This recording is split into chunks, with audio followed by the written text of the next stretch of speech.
Back at it again with another Raise 3 discussion. Ooh baby, that's the juice, alright. I really love making these videos. Psych, I don't.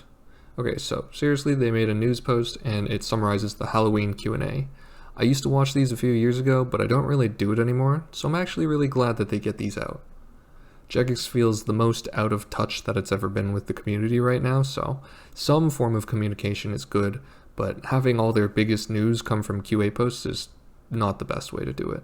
Obviously, it'd just be better to make dedicated posts for big issues like this.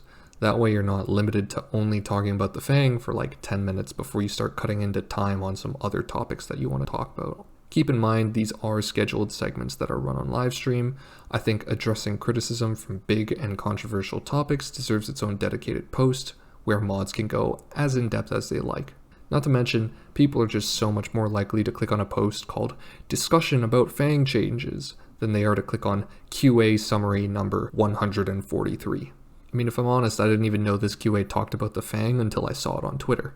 But I will say the summaries are a net positive in general. Hopefully we just see more specific communication in the future.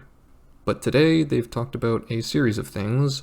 Voting, past polls, more detailed polls. If you want to check those out, I'll link it in the description, but I'm mostly here to talk about the discussion with the Fang. So, for those who don't know, Osmumten's Fang has been nerfed outside of TOA. Inside TOA, it still functions the same, but outside it basically scales worse than before. So, the higher the defense, the less effective it is. It's still good against extremely high defense things, but from what I've heard, it's like a 15% nerf on stuff like Solo CM Tecton, for example. The exact numbers aren't important, I just want to give you a ballpark understanding of the nerf. Off the top of my head, I remember two main criticisms of the nerf, and I think Jagex addresses one of them properly. The first is that the Fang was originally pulled in its pre-nerf state. It passed. Jagex then said the pre-nerf state was a bug and that's why they're nerfing it. People did the calcs, they realized that's just a flat out lie, and now they're angry. Jagex's response to this appears to be, don't get caught in the technicalities. The point of the Fang wasn't its specific numbers. They had a vision for it to be very niche and they didn't want it to be in the same class as general best in slot weapons. Maybe it's not flat out better than a lance or a scythe or a bow, but if it's close enough that it doesn't warrant you spending the extra 200 mil for a scythe or whatever, then that's closer than they originally wanted. And you know, fair enough. It's good to not get lost on the details. Look at the forest, not the tree. I can respect that. This is also an appropriate response for the lance criticism.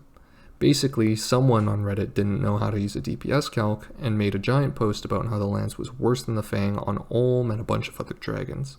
Turns out the Fang was never actually better, even though Jagex agreed that it was. But I get the point. It wasn't better, but they still thought it was too close for its caliber. The second criticism is that you shouldn't reduce its stats, you should just reduce its rarity instead. It's not more powerful than bow, scythe, or shadow, it's just too common for how strong it is. To this, Jagex basically says, that ship has sailed. It's too late, the economy's already fucked, it's unfair to change it drastically right now. And in one way, they're right. Even if they do change the rate right now, there's such a stupid number of items in the game already that the price isn't just going to magically shoot up to what its actual value is. But just giving up on it is such a terrible mentality. Jagex did the same with the blowpipe and 4 years later finally realized that they made the wrong choice. Implementing the fix late is still better than never doing it at all, and they know that. Mod Aiza even talks about it at the end of the post. I get that they're weighing the cost of nerfing the stats or nerfing the rate.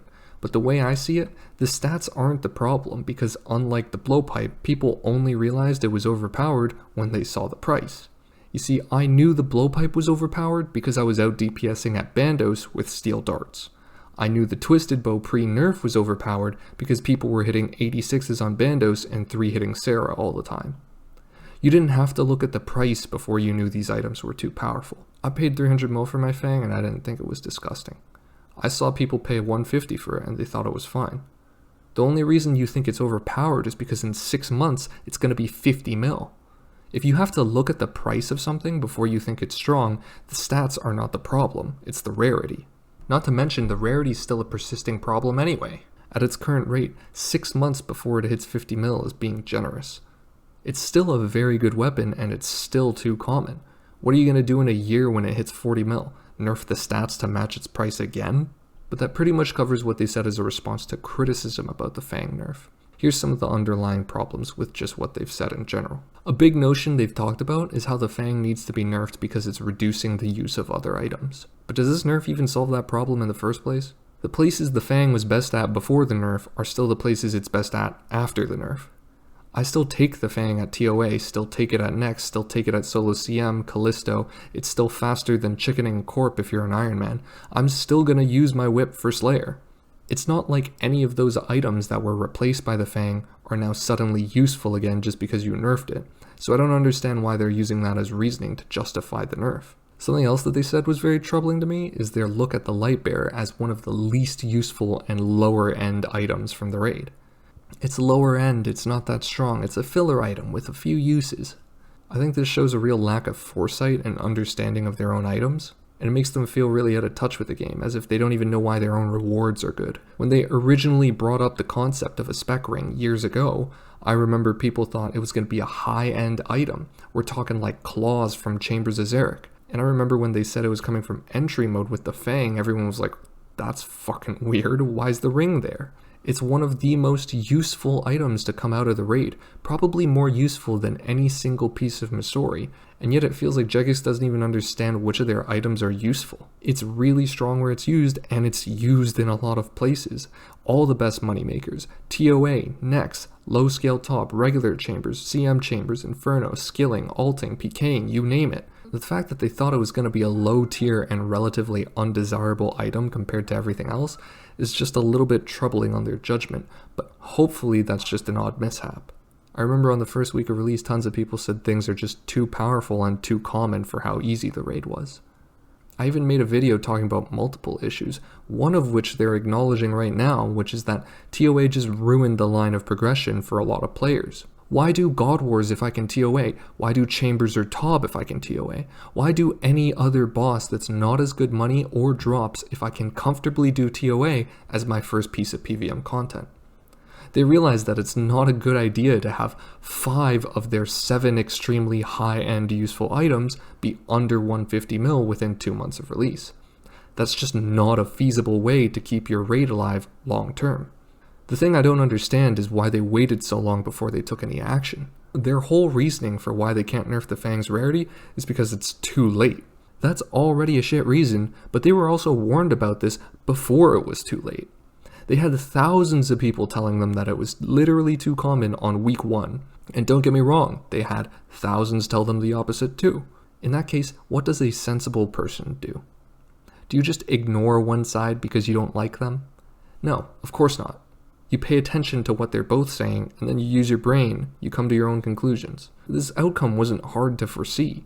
Every single unique from TOA, except for the mask, is more useful than 4 of the 7 Tob uniques, and you could get 2 of the most useful ones from entry mode.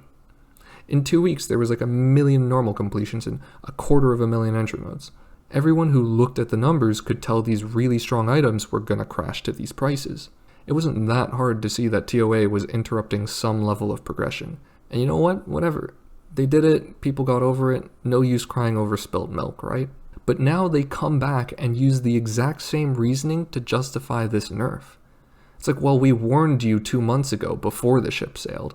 All the signs were there, all the consequences were pretty obvious. Why are you only acknowledging the reasoning now when it's convenient to help you nerf the Fang?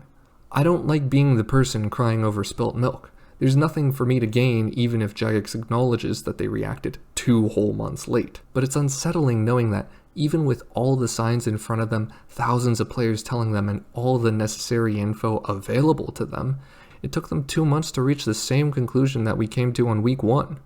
At which point, they chose not to even do anything anymore and just say, well, that ship sailed, nothing we can do. I'd have genuinely liked it more if they just stuck to their guns and said, no, it's fine having a pre-nerf Fang be 100 mil. That way, it'd just be a difference of opinion.